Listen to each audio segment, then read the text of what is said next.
The Bible paints a very descriptive picture of the time of the end. The central theme is God pouring out his wrath upon a godless world that has become so steeped in sin that the only recourse left to God is destruction. Massive destruction that serves to cleanse the earth from all the filth and wickedness. Socially, we know there will be a great evil existing in the earth in the last days, because the days of Noah and the days of Lot, Christ said, would once again be in the earth. We no longer have to imagine what the evil of those days was like. We are now witnessing it firsthand as society grows ever more bold in its eagerness to take God out of their lives and to remove his principles from their conduct. Jeremiah 25:32 speaks of evil going forth in the last days from nation to nation. Secondly, we know there will be a hatred of God's people by many nations, a hatred that runs so deep that it will cause them to attack, as we've read this morning, an unsuspecting Israel. And catching them off guard will bring them to the point of annihilation. But it isn't just a political alliance that fosters this hatred and leads to this invasion. We know that latter-day prophecy also speaks of a religious aspect. There will be the church's involvement, albeit a false church, that will encourage the nations when they gather to Armageddon. These Christian nations and this Christian church will be so far removed from God and his ways, and they will have taken him out of their lives to such an extent that latter-day prophecy also tells us that they will dare to rise up against the Son at his return, and they will oppose him whom they claim to worship. Such will be the distance between God's word and their thinking in that day. The divine destruction, then, that is poured out upon those nations and upon that false church and her followers, including her Protestant offspring, as we know from Revelation, will have a purpose. Their wicked way of life must be eliminated so that a new way of thinking, a new way of living, a new way of life, a new way of worship can be introduced into the world, the way of righteousness. We have good reason to be excited about living in these last days. Some of us here today may remember 90 years ago when a great prophetic event occurred in the political heavens. And the political heavens are the ruling powers of the day. An event that prior generations of society would have reckoned as unthinkable occurred. The once all-powerful Ottoman Empire, who had had power for 600 years, came to an end. Prophetically, the Euphrates River dried up in Revelation 16, verse 12. And the result, as we know, of Turkey's defeat in World War I was the signing of the Balfour Declaration that made the homeland for the Jews a reality. And the believers of that day, if you go back and read through the magazine of that time, were electrified to see this take place. 60 years ago, another great prophetic sign had just occurred in the political heavens. Again, what prior generations of society would have reckoned as unthinkable took place. Israel, after 1,900 years without existence, once more had become a nation. Of all the prophetic signs, this was the sign that the world had entered the final days. And once again, believers of that day were exhilarated to see this miraculous event. 40 years ago, another great prophetic sign occurred in the political heavens. Again, what prior generations had thought to be unthinkable. Jerusalem was once more under the control of the Jews following a miraculous defeat in 6 days against her enemies in 1967. And once again, the believers of the day were thrilled to see these things take place. And I would encourage the older members amongst us, whether it's today or tomorrow at the memorial meeting or sometime in the next week or two, take the time to share with the young people in your ecclesia the excitement and the exhilaration of these events, because that's exactly why God has left them on record for us. And young people, take the time to listen to the stories. As the older members watched the nation of Israel come into existence, and they watched the city of Jerusalem once again fall under the control of the Jews. 20 years ago, another great prophetic sign occurred in the political heavens. Again, what prior generations of society would have reckoned as unthinkable. The Berlin Wall comes down, and the prospect for a united Europe became a reality. And the European nations willingly joined together to form a united alliance, at first just on a monetary basis, but also moving in the direction of a political alliance. And once again, believers have been thrilled to see this amazing event as Bible prophecy comes to pass and the European beast emerges. In the past 10 years, we have also witnessed yet another prophetic sign in the political heavens.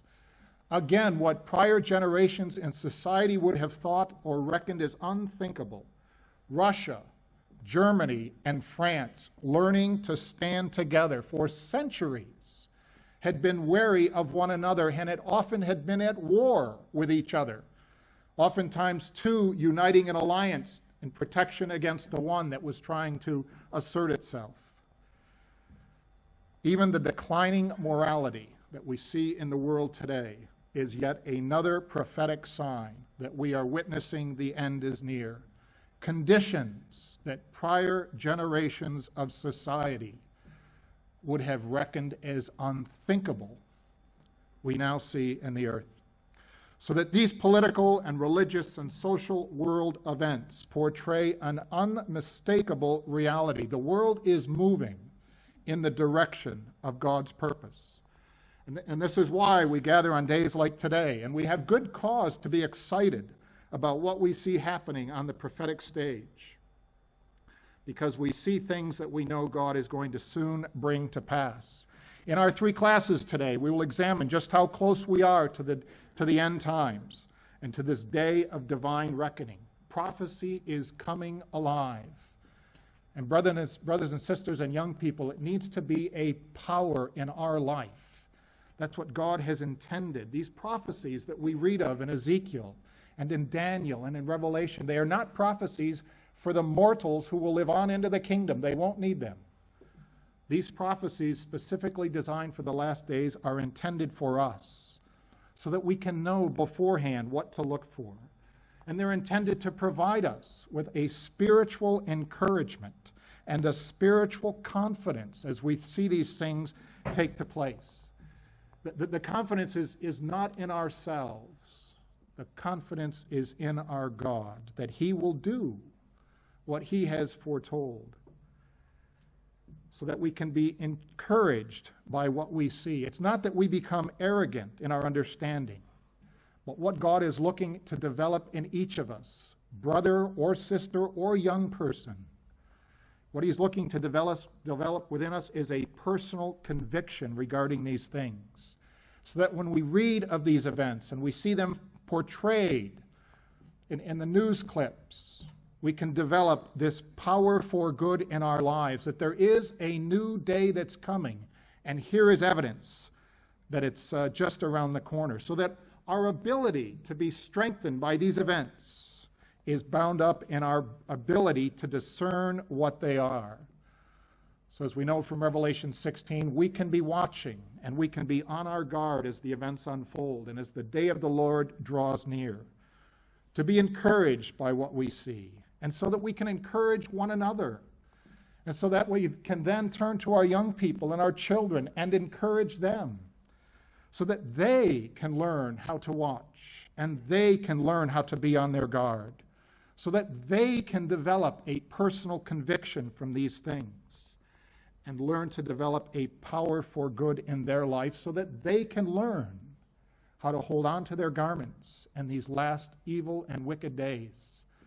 For those of us who have seen the evil unfold in the last 20 or 30 years, we're now accustomed to seeing the depths and the degradation that society will go to, and to be on our guard as it gets progressively worse. But for our young people who have only known this as a way of life, it's critical that they be able to draw a line of distinction between righteousness and unrighteousness. A disciple or a young person who has to live in a world of violence, in a world of evil, who isn't able to discern the signs of the times and isn't able to derive a conviction or a power for good from that conviction in their life, ends up having to live with all the evil, but they are robbed of the encouragement that the prophecy is intended to bring. We begin our consideration in Ezekiel 38, and it's helpful to see this Bible prophecy within the context of God's greater plan with the earth and with his people. We can read through the events of Ezekiel 38 and forget that it is not simply a chapter about the invasion of Israel. It's a chapter describing how God will save his people, how he will convert them to the truth, to become disciples of his Son, which will require that they adopt a new heart in order to transform their character into new people. And this process of God saving his people will require chastening and great suffering. Only then, as we've read, will he be sanctified in their eyes. There is a role that Elijah will play in this process. We're not going to consider that today. We're only going to consider the role that Gog plays. But Ezekiel 38 is a foundation prophecy regarding the events of the last days because it provides a wealth of information regarding what we can look for in the end time. And the reason it can add excitement to our understanding of Scripture is because some parts of prophecy, as we know, have already been fulfilled. Other parts are being fulfilled even as we watch, as the alliances form between the nations that Ezekiel told us to look for in the last days. And as the peace treaties are signed and Israel moves ever so slowly towards that condition in which she is dwelling at peace. If Ezekiel 38 were portrayed on a stage, and in a sense these things are happening on the world stage, we would say several acts of this play have already been completed. One is underway, and the grand finale is soon to come. The prophecy is easy to read. It's easy to understand as prophecies go. And we're also benefited by the fact that nearly all of the interpretation is provided right in the prophecy. The time period is clearly the latter days, as we see in verse 8 and verse 16. There's clearly an invasion that takes place. And it's no doubt that Israel is the country that's being invaded. Israel is mentioned 7 times between chapters 38 and 39. There's other specifics given related to Israel. Verses 8 and 12 describe the regathering of the Jews out of many nations to Israel and its rebirth as a nation. This is part of the prophecy that has already been fulfilled. We've already witnessed that part in the events of World War II and the Holocaust undertaken by Hitler, and how that was instrumental in driving the Jews back to Israel and creating an international sympathy for them that paved the way for the rebirth of their nation. Verse 8 also states that the young nation would be born out of a war. It would not emerge in peacetime because it would be brought back from the sword. And we've already witnessed this part of the prophecy being fulfilled. And for those of us who were alive against all odds, from a human standpoint, with an enemy outnumbering Israel, the records state, on a basis of 10-1, with few armaments, this infant nation survived what was described as a ferocious attack by the surrounding Arab nations. The prosperity of Israel, the financial prosperity, is included in this prophecy in verses 12 and 13. The land that was formed as a nation that had been a continual waste and desolate is now turned into a prosperous land with gold and silver and cattle and goods, to be envied as a spoil of war. And we are watching this part of the prophecy unfold as Israel's economy has emerged out of the sand and out of the desert, as it were. Her economy far outpaces those of her Arab neighbors. We just looked at statistics this week on the gross national income on a per capita basis in Israel. It's 3 times what it is in Russia, 3 times what it is in Iran. It's double all of the other Arab nations that exist in in that part of the world. Verse 13 also states that Israel will have political allies in the latter day, the nations of Sheba and Dedan, and the merchants of Tarshish. The prophecy also describes how Israel will live in peace and security. And this is a part of the prophecy that we haven't yet seen come to pass. This nation that's formed out of war enters a seemingly tranquil era, according to verses 8, 11, and 14. It's described as a land of unwalled villages. People are at rest, dwelling safely, without walls, bars, or gates. In fact, the security aspect is emphasized repeatedly in the record. It's as if the Spirit is telling us that the security becomes a matter of national pride. It's not a sign of Israel's spiritual strength, nor of her faith, but of her weakness. Because in the midst of this peace and security, she is deceived into complacency. Chapter 38 describes a people full of self-confidence, not confidence in their God, oblivious to the looming invasion that is about to come. In chapter 39 of Ezekiel, at verse 23, it calls this period of peace Israel's time of trespass, where God hides his face and they fall by the sword. The nation doesn't come to know God until after Gog is destroyed. In verse 22 of chapter 39, it says, "From that day and forward they shall know me." So the peace and security of chapter 38 really is a pseudo-peace. It's a false sense of security in which this young nation is caught unprepared and is overrun. Now we need to be careful here on two fronts. Number one is we don't know for certain what will happen regarding the safety aspect of chapter 38. We can't be so bold as to be certain as to how God will develop these events. And secondly, we don't want to encourage anyone here today unto complacency. There is a wall being built in Israel right now, as we all know, to physically separate the West Bank from Israel proper. And the wall is very much needed because of the violence and the absence of security that exists in the nation. That wall and the ever-present danger that Israel faces is admittedly in direct contrast to the picture that Ezekiel portrays in chapter 38. But we need to remember that only 20 years ago there was another wall, a much longer wall, a much stronger wall. It ran right through Europe and divided the continent. It divided it physically, financially, emotionally, psychologically. And if God could bring down that Berlin Wall in 1989,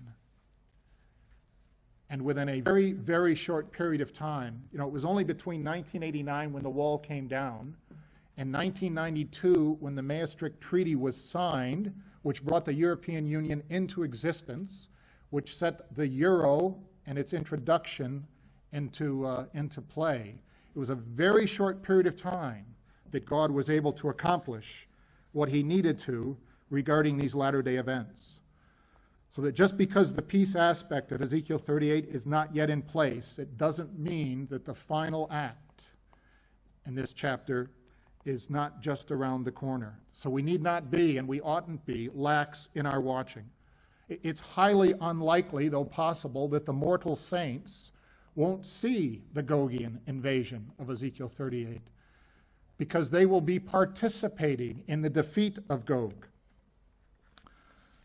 And to underscore the fact that Jesus could come at any time and it would be in complete harmony with Bible prophecy, we need to recognize that we have already passed the point at which we can say there is yet more prophecy to be fulfilled before we should expect Jesus to return and to take us to the judgment seat. We've already passed that point.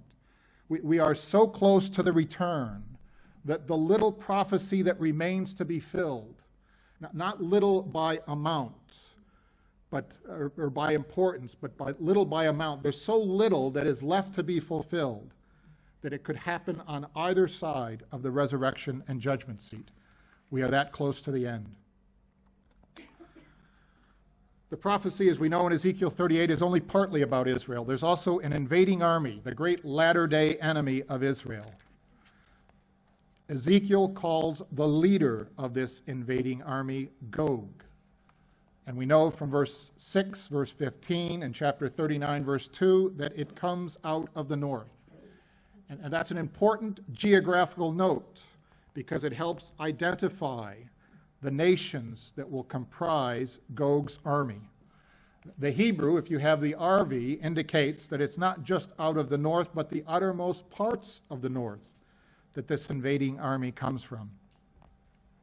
Identifying the nations that are aligned with Gog requires some study and research. We said most of the prophecy had the interpretation embedded right in it.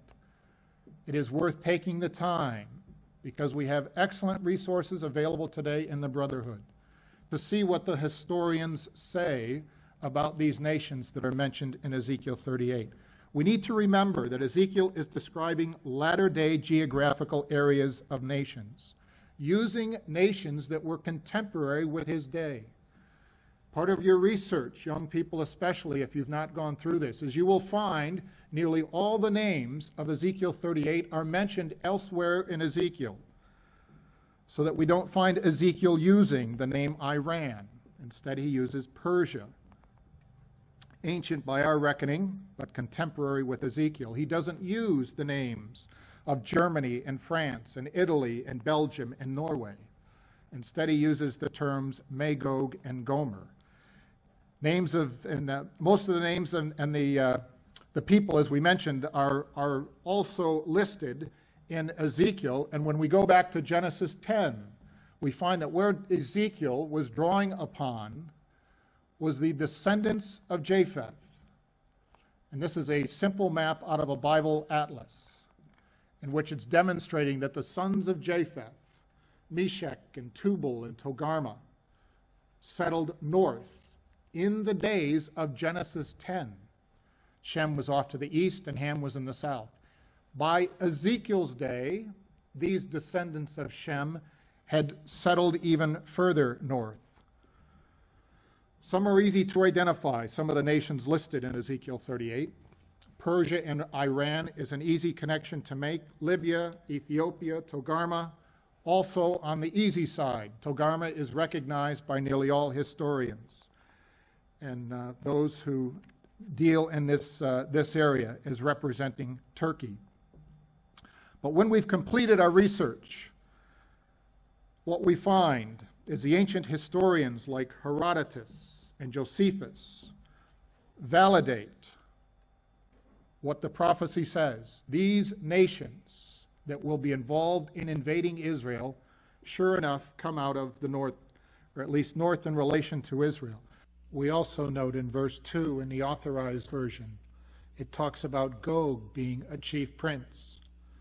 If you have the Revised Version, Gog is called the Prince of Rosh, because many translators, many experts recognize that that word in the Authorized Version for Rosh is more likely a proper name than a compound title, because it's also referenced in verse 3 and in chapter 39, verse 1.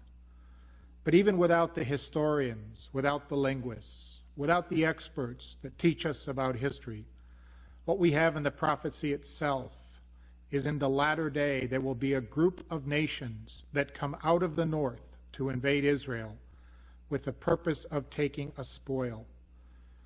And when we have completed our research, what we find is that sure enough, if we went back and traced Meshach and Tubal and Rosh and Gomer and the other nations, we find a picture of Europe and Russia being portrayed in Ezekiel 38, combining together along with Persia from the east and Libya and Ethiopia from the west, joining a united force in attacking Israel, so that Magog comes to represent Germany and the surrounding nations.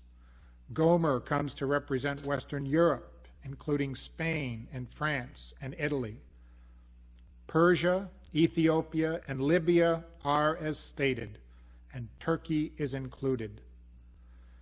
And collectively, this is where if we study Bible prophecy in the latter day, we begin to see that Ezekiel 38 is not the only place Scripture talks about this invasion, because this invasion in Ezekiel 38 is also recorded in Daniel 2, where Gog is seen to represent the two legs of the image.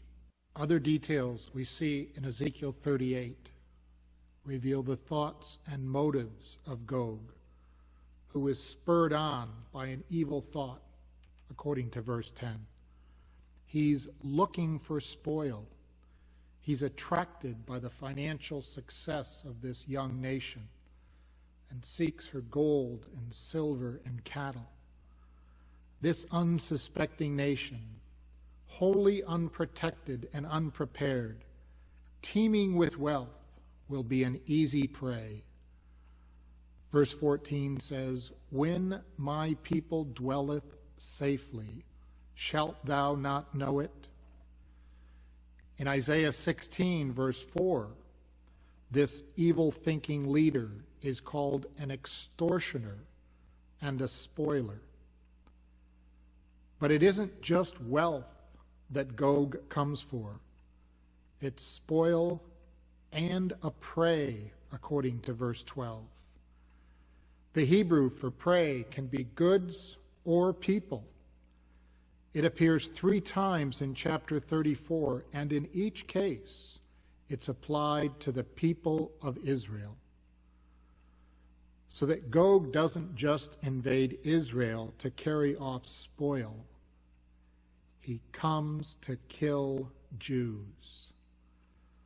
Zechariah 13 says 2/3 of the nation will die in the invasion. Why is this part of God's plan? To have so many Jews subject to this slaughter by the Gogian invaders? Because you can't go from being a proud, independent, self-confident nation like Israel is, to one who accepts her Messiah without also going through an invasion like Gog will bring. Israel needs the events of Ezekiel 38 to bring her to the conversion of Zechariah 12. There's another significant point of the prophecy that we don't want to miss, that through all these events of Ezekiel 38, Gog is under God's control. It's helpful to remember that chapter 38 and 39 describe the outcome of God's plan, not Gog's plan. The terms used, "I will turn thee back and put hooks into thy jaws, and I will bring thee forth, and I will bring thee against them," unquestionably establish that God is controlling Gog's movements. It's as if Gog is some ravenous beast requiring hooks in his jaws to guide his movements. God has used hooks before to control nations. There's 2 notable occasions in the Old Testament. The first is in Isaiah 37 at verse 29.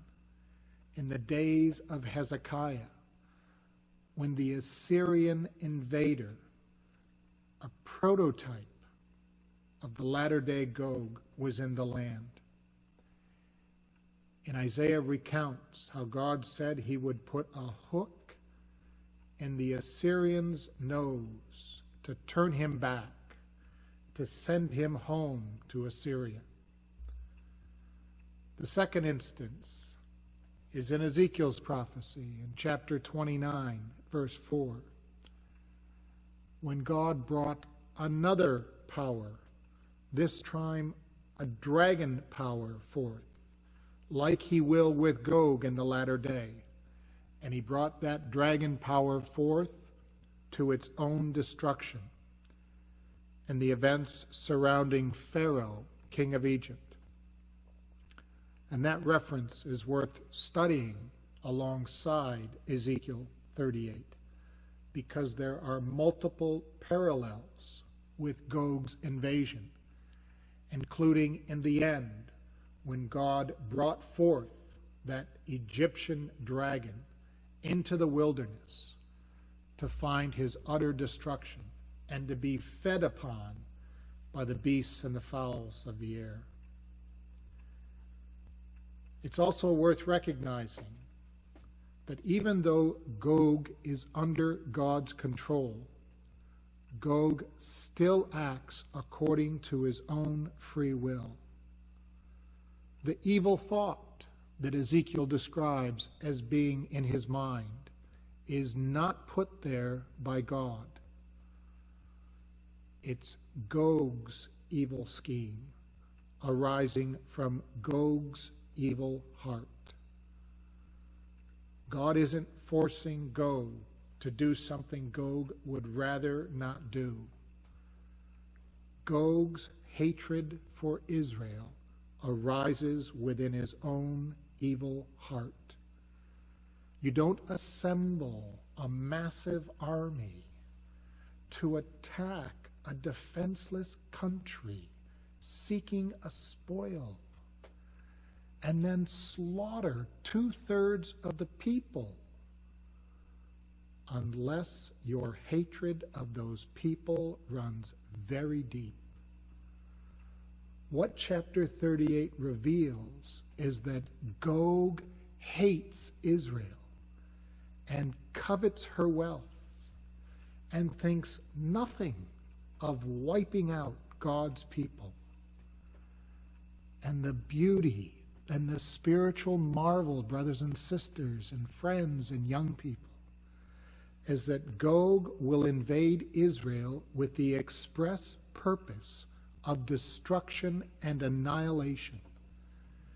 And God will orchestrate that invasion to achieve the very opposite outcome: the salvation of his people.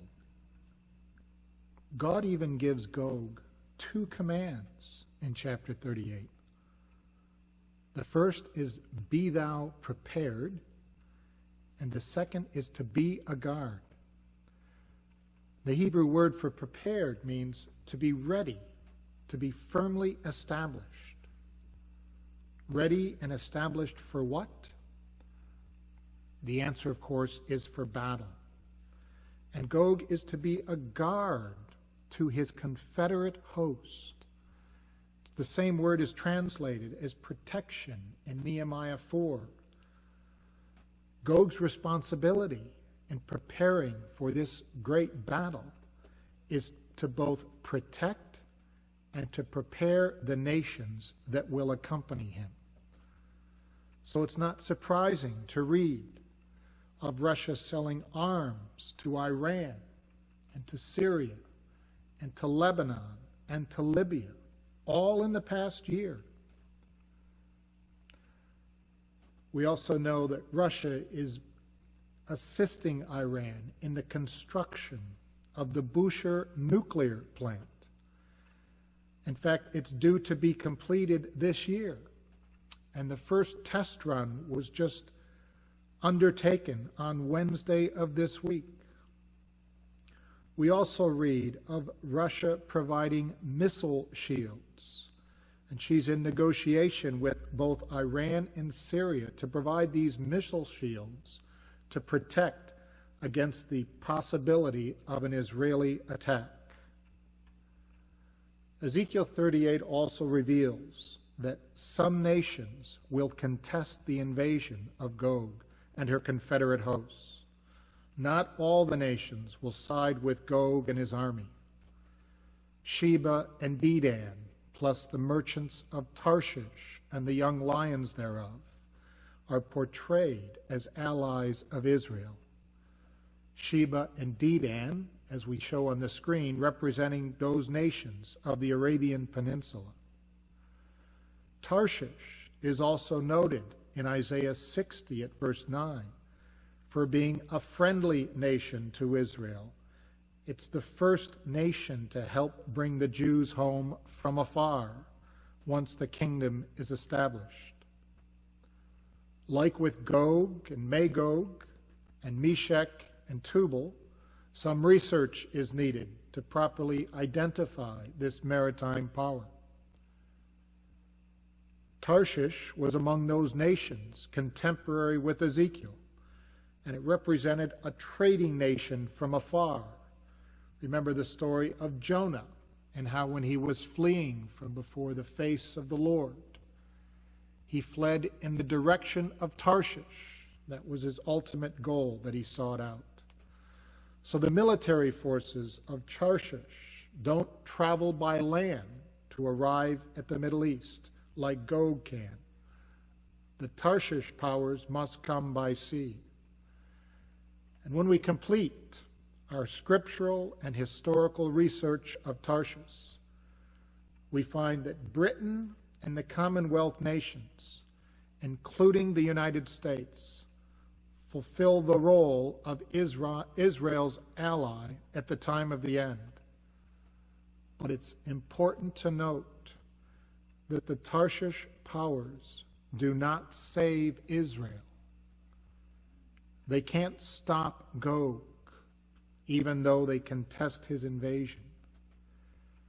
The Tarshish powers really become a symbol of Israel's misplaced trust in her Gentile allies, along with her misplaced trust in her peace treaties. Neither the Tarshish powers nor her peace treaties will be able to save her in her time of trouble. The result of Gog's defeat, we read in Ezekiel 38, is that Israel is saved, but of greater importance is that God is exalted in the eyes of the world. It is God who ultimately defeats the Gogian host.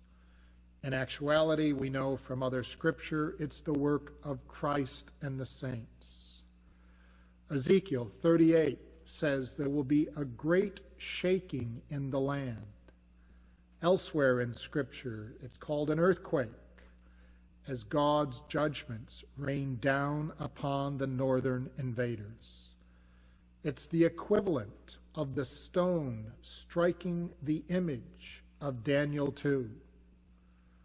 Not only is Israel saved, but Gog's defeat is the basis for God's exaltation in the eyes of the nation. He will be sanctified and magnified and glorified, both by Israel in verse 13 of chapter 39, as well as by the Gentile world in verse 16, verse 23, and again in chapter 39 at verse 6 and 7. So to summarize the events of Ezekiel 38, we offer a simple framework to help in our understanding and our ability to recall the latter-day events that it describes. These are the significant events with respect to the invasion of Israel. Number one, Russia, also known as Gog, will assemble a massive army comprised mainly of European but also some Muslim countries. The objective of this army will be to attack and obliterate the nation of Israel, who will be dwelling in peace and safety. Number three, despite the appearances, God will be in control of all these events, bringing about his ultimate purpose.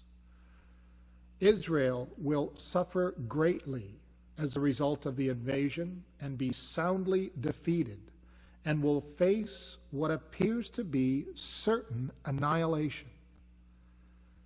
And then an earthquake will occur in the land. A divine shaking will take place, which seems to have both a literal as well as a symbolic meaning in Scripture. And as a result of that earthquake, a new force will appear, a divine force, led by Christ and the immortalized believers of all ages. They will bring about the destruction of Gog's army, and in so doing, God will be glorified in the eyes of all. A simple and clear means by which we can remember what to look for and what to teach others to look for, and to be able to teach our children and our young people, and to be able to discuss these things with our neighbors and colleagues. These events can be a powerful preaching tool for us, because we can have this discussion in 2009, and if Christ does not return in the foreseeable future, we can be certain that the events of the next 5 or 10 years will unfold consistent with this model. So we need to keep talking to our friends and to our neighbors. This is what to watch for. We can teach them to be able to discern the signs of the times. And the reason for such confidence that we have is because Christadelphians have been using this same basic framework for the last 150 years when it comes to understanding Bible prophecy. It's not surprising that this same simple 7-point framework appears in several other latter-day prophecies. The same battle described in Ezekiel 38 is also described in Daniel 11 and 12, in Micah 4 and 5, and in Joel 2 and 3. Gog is called by other names, but it's still the same battle against Israel with the same outcome. This latter-day enemy of God is known in Scripture by several names and by several symbols, but there's only one latter-day enemy. The key to understanding latter-day prophecy is to recognize that there are multiple prophecies given regarding the same event, using multiple symbols to describe the same entity, so that the Gog of Ezekiel 38 is the little horn of the goat in Daniel 8. It's the image in Daniel 2. It's the fourth beast of Daniel 7. It's the dragon of Revelation 16. And it's the Assyrian in Micah 5. Different prophecies with different symbols, but each describing the same event. Europe uniting with Russia under the leadership of Russia. And what unites them in the last day is a single common goal: the exploitation and destruction of Israel. In Daniel 11, this latter-day power is called the King of the North in verse 40. Now, the proof that it's the same battle as in Ezekiel 38, only the name of the invader is now different, was identified by Brother Thomas in his book, The Exposition of Daniel. He identified 5 clear points that substantiate the connection between the two chapters. Both the invader of Ezekiel 38 and the invader of Daniel 11 come out of the north. They share the same geographical origin. Both are adversaries of Israel who seek her destruction. Both invade Israel in the latter day. Both have common allies of Libya and Ethiopia. And most significantly, both meet with the same fate at the same time, in the same place, by the same power. Now, Daniel 11 adds several significant details to what we've learned about Gog from Ezekiel 38. Recall in Daniel 11 at verse 40, it says the king of the north would come with many ships. So what we find in Daniel 11 is that Gog has a navy in addition to his vast army. And it's significant that in October of last year, the Russian nuclear cruiser Peter the Great visited Syria. In November, the Russian fleet was sent to South America. the first time in 20 years they had undertaken such a voyage. In September of last year, a Syrian fishing port was destined to become a new Russian naval base when the Russians announced that they would be renovating the Syrian port in Tartus, which would allow Russia to put her ships at Israel's front steps. In January, during the war in Gaza, just a month ago, a Russian aircraft carrier showed up at the Syrian port, sending a message to Israel that there were limits to what she could undertake in her battle in Gaza. When we recognize that Russia went 15 years without venturing outside the Black Sea, her recent naval activities in the Mediterranean Sea are prophetically significant.